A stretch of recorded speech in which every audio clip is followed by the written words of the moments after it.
Hey, this is Bobby from CSF Paintball, and today we're going to be looking at the 05 Spyder Electra ACS, which is anti-chop system. It comes with the rocking trigger. It's got the semi burst, 13 balls a second, and 3 burst, which you can program any of the burst or the auto modes from 6 to 13 balls a second.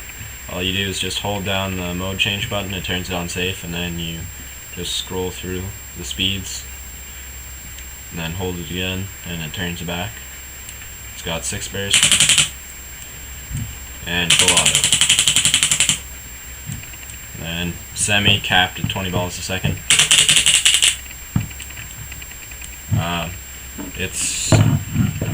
The stock feed neck that it comes with is absolutely terrible, and that would be a recommended upgrade. It's basically as soon as you buy the gun. The feed neck's so tiny that it has trouble fitting anything, really. We couldn't put our halo on there, our torque barely fits, and the eggy could fit decently, but it's an eggy, and you don't really want that. It's got gas through foregrip and the little wee drop forward there. It's got the dual detent system, no eyes, but the anti-chop bolt takes the place of the eyes, which works fairly well.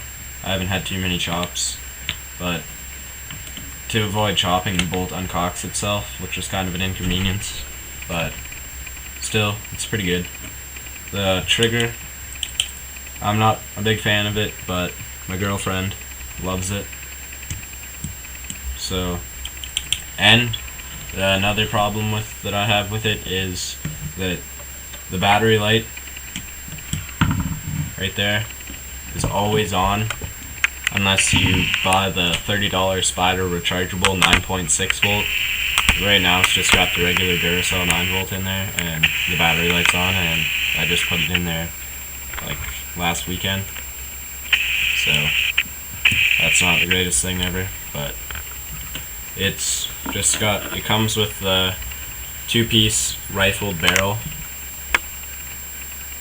which shoots fairly nice.